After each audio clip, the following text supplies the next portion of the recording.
Welcome to my humble little office. My name is R. Keith Andrews. I'm a spiritual guide and paranormal adept. Today on the journey, the journey continues, I think is the best way to put it. It is now March 19th at roughly 9:07 a.m. Pacific Standard Time. And we got thinking. Like we've been accomplishing a lot, and as you can see, that neat little shelf over there is getting emptier. Okay. What you can't see is a filing cabinet over here that I've just emptied another drawer on. And again, it's a question of going through old paperwork and what have you that I no longer require. Okay, but I got thinking about it. I usually run things very much off the cuff. And for my life, that works. Okay, well, more to the point, it sort of works. I've run it off the cuff my whole life. And needless to say, bearing in mind, I've been bankrupt twice. Can't tell you the number of health complications I've had, but what I can tell you, actually I could, it'd just take too long. What I can tell you is that when you're dealing with things, okay, when you're aiming at changing your life for what you consider the better, it's imperative that you understand the ramifications of your decisions. Okay, yes, it does matter. You have to be true to you. But the reality is, whatever you decide, okay, whatever decisions you make, they are going to affect the people around you, especially the ones closest to you. Now, I've made some health decisions for me personally, and it's like, this is the way they are. I'm not going to go into them with you, but what I will tell you is that it did tell the people closest to me that these were the decisions I was going with. It wasn't open to debate, but I gave them the option of giving them part of the information. Okay, understanding that it wasn't open to debate what the outcome was. Okay, and the reality is that's because it's what's right for me. Now, it's really funny. I got talking to an insurance agent before I had a wife, before I had kids. And he was trying to talk me into buying this great big exorbitant life plan. And I'm like, really? He says, well, don't you care about your loved ones? I'm like, well, yeah, I absolutely care about my loved ones while I'm alive. I absolutely care about them, and I care about a lot of people. Much as I may come across to a lot of people as I don't really care, and I've made that comment before. Look, I don't care what people think. The reality is, I do. Okay. So what I told him was, yeah, I care about it. And he goes, well, what about your debts? I says, my debts are extremely important to me. But if I die, let's see them try and collect from me. Yes, they may go after the people that are left behind, but trust me on this. When you're dead, it's not necessarily that big of a concern. However, I was talking to a gentleman just a couple of days ago, actually it might have been yesterday, that made it very clear that in his belief structure, if you die leaving debts unpaid, nobody will come and take care of your body. Okay, now on the one hand, I look at that and go, well, it's not my problem. On the other hand, I respect that issue, and I also agree with him wholeheartedly that if you've taken on a debt, regardless of whether it was done under misguided direction or just plain eager stupidity on your part, if it's a debt that you've incurred, you owe it to pay it back. That is karmically the thing to do. It's like if somebody borrows money from you and and they owe it to you and to themselves for that matter to pay you back. So I got thinking, well, how do I deal with this? Well, the way I deal with it is simple. I make my rules. I tell the people that are necessary to know exactly what the decisions are. I've still got one more person to tell, but that's okay. But the reality is, you're wondering why I'm hanging on this funny little blue box. Well, it fits in one of the holes over there. As a matter of fact, the one right on the top. See, I mentioned a while ago. Yeah, I'm going sideways. I mentioned a while ago that these things work really well. Well, that's a label. Okay. That tells me what's in it when it fits in the drawer. And what's in it is these little figures. Now, most of these little figures, here's the way this works. I have a very creative side to me, or at least I like to think so, which is why I write a lot. But these are the little figures that I paint. Okay. And some of them, well, most of them are not done. But I've got a whole pile of them, and as they go along, they get color added to them. Okay. Now, it's kind of comical when you think about it because I paint these with toothpicks. But my hand used to shake so badly I couldn't pick up a piece of paper, never mind paint. So I got a whole pile of these. I'm going to be working on this set today, and since they're all the same people, they're all the same race. These are all Saurians. They're called Dragonborn, according to the game system that I'm working with. Okay, but they're all very different. And yes, I did in fact duplicate them. Okay, I ended up picking up a duplicate, but that's okay. So put that over there. I'm going to be working with those a little later. What I do is I collect these figures, and they show up like this. Okay, yeah, what difference does that make to you? This is a question of being true to me. I don't sit and do nothing very well. Okay, even while I'm talking here, I've always got something on the go. You see me write things down. Well, the reality is my list is out front, and I'm just not interested in getting it right now. So, I deal with this. And before you worry about me throwing things on the floor, I've actually got a recycling bin down here. See, I'm a firm believer, if we're going to make this planet a better place for everybody, it is true, one person throwing garbage on the ground doesn't matter. One wrapper, one plasticized wrapper on the ground is not a whole lot of a worry. Until you realize in this city there are something in excess of 100,000 people.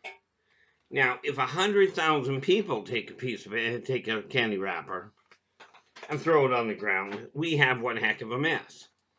Now, we have this little bit of a problem. We have a very big problem. Just threw something out that I shouldn't have. That's where a recycling bin comes in handy. Now, if only one person does it, it's not a problem. You get 100,000 people throwing garbage on the ground.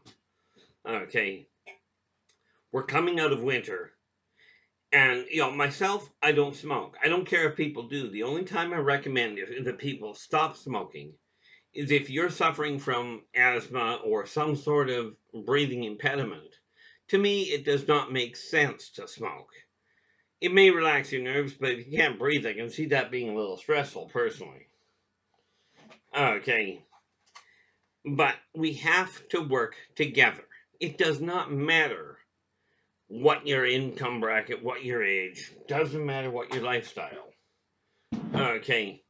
So I got thinking about it, and I'm like, I could plan this whole thing out, but really, how am I going to organize my thoughts on the paper? I do that periodically. Okay. Which is why I've done things like write that funny little book. Of course, the neat part is I've gotten that one is on self direction. Okay, this one, even when I'm doing after I get this information down, this is a reference manual. Okay, and the reason I wrote it down and got it printed is I kept getting asked for the information, so I've got a lot of information. I'm still in the process of documenting. Okay, these guys are a way of killing time. Okay. It's a creative outlet. I'm not about to bring out the blanket I'm in the middle of crocheting. These are just little things I do on the way. Okay. When I get done this, when I get done this video, I'll post it, and then I will go off and do a couple of errands that I have to run. And yes, I have my ever trusty coffee cup back because it was in the wash. Well, more to the point, it was in the sink. So, once you figure out what you're not content with, and we talked about this before, which is why this mess is going. When you figure out what you're not content with, and that shouldn't take you too terribly long. Myself, put a couple of grains of sugar in my coffee. I'm not content anymore. Don't do that. I drink my coffee black for a reason. Now, I am not what you consider a coffee connoisseur. Okay, I frankly am pretty bland where it comes to coffee. I don't like all that frothy stuff or any of that, and that's got nothing to do with anything except what I like. It's great for many people, obviously, because Starbucks, Tim Hortons, Dunkin' Donuts, think Robin's Donuts is another big one. Okay. These are all places that do very well with coffee. Okay. And I don't know of a functional restaurant that, well, actually there's a few restaurants that don't serve coffee, but they've got a specialized clientele that doesn't go looking for coffee at all. Juice bars are a great way of doing it. My preference is coffee, so that's where I go. When you figure out what you're not content with, okay, start eliminating those things. I like the way it was put on. Was put on a show one day. What was it now? Civil War, the Avengers, where they stated, you know, when when you feel something, if you know something is right in your heart, even if, and I will qualify this, follow karmic law. Be true to yourself. Do unto others as you desire them to do unto you. Energy out, energy in. Now, if you're following those, the following statement applies very nicely. When you feel something is right in your heart, even if the whole world is standing against you saying that's wrong, stand your ground on it. Now, granted, you may find that you made a mistake. Lord knows I've made more mistakes than I care to count. Matter of fact, in all fairness, I've made more mistakes than I can count because I don't recall all of them. But what I do know is you stand your ground. If you can feel when you're done something, if you can proudly stand up and say, I did this, and tell the necessary people, okay, then carry on, go down that road and do it.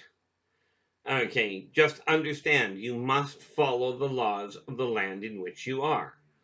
In Canada, it is definitely best to drive on the right side of the road. In England, bad idea. Okay, so I mean, you got to follow where you are.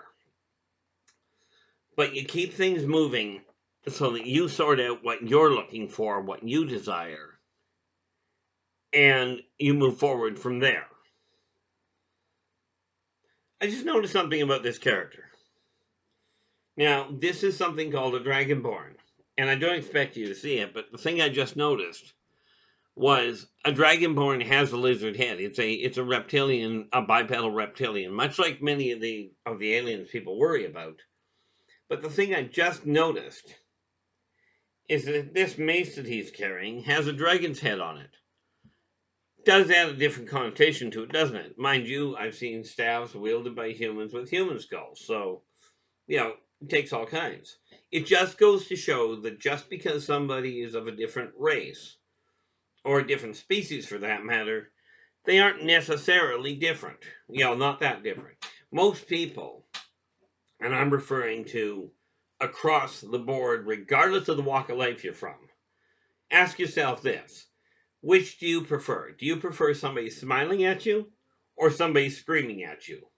Do you prefer having food on the table or do you prefer having no food on the table? Do you prefer to be dressed when you're cold or would you rather be naked when you're cold? Okay. People have the same thing. They really do. It's not hard to look at people and see the similarities. It's easier, quite frankly, to see the differences. Okay, I mean, hair color is easy to change. Eye color, you're pretty much stuck with, although you can get contacts for it. If you're not happy with something that is going on with you, like for me, I'm not happy with my own energy levels, which might sound really bad. I go to sleep at 10:30 at night. I'm up by usually 3, 4 in the morning, and I'm not content with my energy levels. There might be something wrong with that philosophy. I got asked by one person just the other day to help them avoid becoming a workaholic. Now, that's a cute thought when you think about it. They're asking me. I get up at 2 or 3 in the morning most of the time. Sometimes I'll sleep in. Like this morning, I didn't wake up until 5. Okay. But I wake up and I'm on the go pretty much from the time I get up to the time I go to bed at 10 o'clock, 10:30 at night. Okay. Sometimes I'm up until 2 o'clock in the morning. It's kind of a weird setup. Don't ask what my schedule really looks like. Okay, but I'm always got something on the go. Well, that was poor English. Get an idea in your head on what you're striving to accomplish, and take that neat little book. Okay, that neat little pad of paper that we've talked about. Well, it was pretty much toasted. But you put a list together. 15-minute to half-hour jobs. Okay. Reason being, it's easier to get them accomplished. It's easier to check things off. Okay.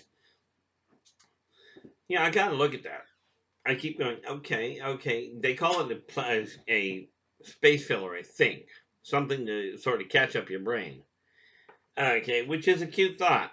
I've yet to catch up with my brain. It goes in 14 million directions at the same time. But the thing that I have found is the more focused I get on what I'm aiming for, and the more stuff gets out of the way. Like, for instance, I mentioned I was going to be picking up a washer and dryer. Well, for the first time, it turns out it was only about a year. It's been about a year, maybe a little longer, since I had a washer and dryer in my house. Don't get me wrong, we had washers and we had a laundry room in the apartment block, but I now have one in my house, which means I can turn around when I've got something to do. I just simply put the stuff in like a normal person. Odd thing to say for me, but and let it run. And I can get something else done. I'm not trapped with it. I've got other stuff around the house I can do. Get an idea in your head what you're aiming at. Yeah, or more to the point, what you're trying to get away from is easier. Easier to identify that which you're not content with. Much easier to get away. Oh, that was the other thing I did. I've been getting rid of stuff. And of course, I'm a firm believer, if you can give it to somebody that actually can put it to use, it's better than throwing it out. I don't have, if I can bypass that, if I know somebody that can use it, then I will turn it over to them. If I'm done with it, okay, I will turn it over to them. If I'm just going to throw it out or just get rid of it anyway, I go to a place, I regularly go to a place, to drop the junk off. But if I've got something that's useful, I will do my dangest to find somebody that can use it. And instead of turning it over to a corporation to resell it, because I just frankly don't have the time to bother figuring it out, and that's a decision on my part.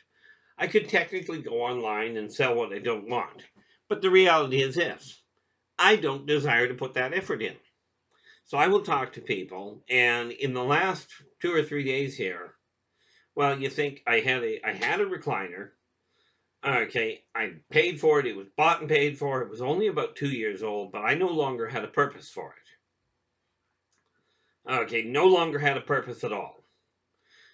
So what I did was I turned around and found somebody that could use it. The guy was down on his luck a bit, and he had just moved into a place, didn't have the seating that he desired, could put it to use. Well, he got the recliner. I didn't charge him anything for it. It was simply a case of get it out of my house. Okay, I had 2 sets of drill bits and socket sets and what have you that I could have taken down to the pawn shop and gotten 10, 20 bucks for. But I took both sets, and I may be underestimating that. I don't know what pawn shops do. I've been in one in my life. But I took the 2 sets of drill bits and what have you and turned them over to somebody else that I know that could put them to use. Didn't necessarily require them, but turns out they had bits that they didn't have, which is fantastic from my eyes. See, as far as I understand it, you're not supposed to charge tax on something twice. Well, frankly, it happens all the time. But if I'm getting rid of it anyway, and I'm giving it away, well, there's no exchange of money. And I can do with my own stuff what I choose. So I went, here you go. It's out of my house. I no longer have to trip over it. That's the payoff for me. I no longer have to worry about it, and I've got room to put other stuff where I need it. Which means I get to be a little more streamlined, which means I'm more content. And rest assured, even to my son, the fact I am more content makes the stress level around here a whole lot lower. Okay. So you figure out what you're not content with. And absolutely, one of the things I've noticed with technology, it's a terrible thing in my eyes. Not technology, but what I noticed. Okay. The reality is people have forgotten how to communicate, like as in face to face, one on one. They've just forgotten how to do it, or they've gotten to the point that they go, I don't want to take the time. Now, granted, if you take the time to type, to text somebody or to send an email, and you take the time to reread it and what have you, then that's great. You avoid making certain mistakes. Now, again, this issue of avoiding making a mistake on what you're saying, I've thought about that a whole lot, and I came to the conclusion I'm going to make mistakes on what I'm saying, and people can get this. People say, well, they can misunderstand it. Well, I'll tell you, they text somebody and they can misunderstand it. And there are computer glitches, and even with dictation programs, there are major miscommunications. Okay, and that is, one of the major things is dropped words or misunderstood words, like misheard. Yes, miscommunication will happen. It is a way of life. Okay, but technology doesn't cure the problem, as evidenced by the fact that, and I can't reach it right now because I'm not going to reach that far. As evidenced by the fact that you can write a book, you can go through it, you can what's the word, edit it until the cows come home. When it gets into print, you're likely to find misspellings or missed words or what have you that you just overlooked. There is functionally no such thing as perfect. Okay, I mean, it's like I've told people, people are not perfect. Okay, they may be perfect for that person, for the person they're with. Like in the partner, in the issue of a partner, of a husband, wife, boyfriend, girlfriend, whatever. That those two may be perfect for each other. They may be absolutely content. They may not have the life that you figure they should have, but the reality is, if they're content, if they're following karmic law, if they're treating people decently, then really, what more can you ask? I mean, it's very. My parents used to tell me, they would worry about what I was up to, absolutely, but they made the comment one day when they were moving to the coast. Now, my parents, quite frankly, have passed away. But when they were first moving to the coast, they were moving out of Kelowna and moving to the island. And of course, most of my brothers had their own views on it. But mom and dad asked me, what do you think of us? What do you think of us moving to the island? We looked at them and went, go ahead. And they went, well, doesn't it bother you? I says, why should it bother me? I'm not moving. Now, bear in mind, I was an adult living on my own. Okay. And virtually every parent is hoping to put their kid in a place that the kid can move out, can get on with their own life, and then the adults can retire, can rest a little easier. It's a cute thought, except I've yet to see many adults that have so-called retired that actually rest. But this is sort of a message to anybody that has a parent that is trying to move on, especially people where the parents have separated, have divorced, and the kids are left behind, or worse, the one parent has passed, and the other parent is now trying to find a new partner. Understand, as people get older, they still desire companionship. Now, if you're one of these kids where your parents have, and when I talk about kids, you may be 40, 50 years old, which technically makes you an adult. Okay, but if your parent is trying to date somebody, is trying to find somebody to spend time with, as long as the person they're trying to spend time with is treating your loved one properly and is not using them, is not taking advantage of them, okay, if they're treating them decently, do them a favor and yourself.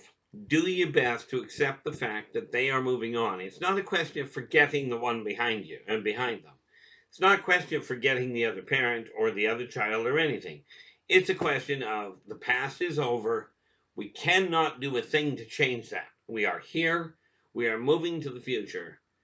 And it's the future that you have to look at. In my case, I look at it in a slightly more involved fashion. And the way I look at it is this. And this is one of the things I really have to thank. I forgot to do that.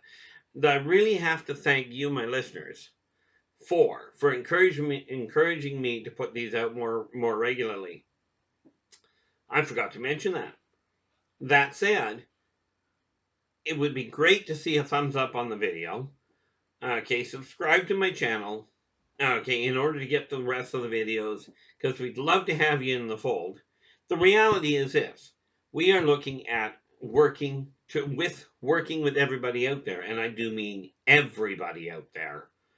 Okay, that's from the multimillionaires to the paupers on the street to the people that are tied up in jail because of their own mischallenges.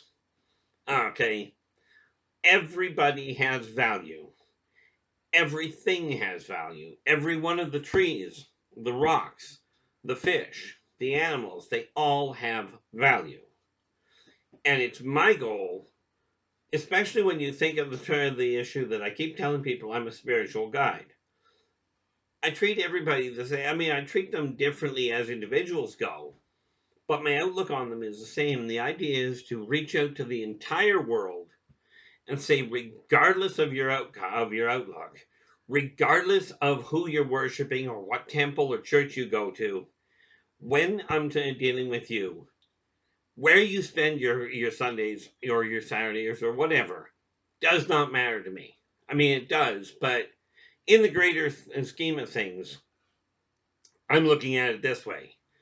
I'm encouraging you all to work together. Working together, we can end the wars, we can end the famine. And I've seen societies, okay, centuries back, where people actually got along. There was no jealousy, there was no war, there was no violence, there was no greed. I know that sounds like paradise, doesn't it? It can be done, but it requires understanding one thing. Every individual has value. Okay, every single individual has value regardless of where they are. If they're treating you decently and you're treating them decently, okay, frankly, this world will be a happier place. See what happens. Take a look at the difference of the atmosphere around you. When you walk into a room and you put a smile on your face, are people more likely to come to you, or have you come in screaming at people and grumping all over the place? Okay, which one's going to draw more positive interaction for you? Okay, well, we're reaching the end of the half hour mark. Okay, and I'm doing my best to keep them at the half hour. So I will be back again tomorrow morning. Until then, take care of yourselves and each other, and for pity's sakes, stay positive.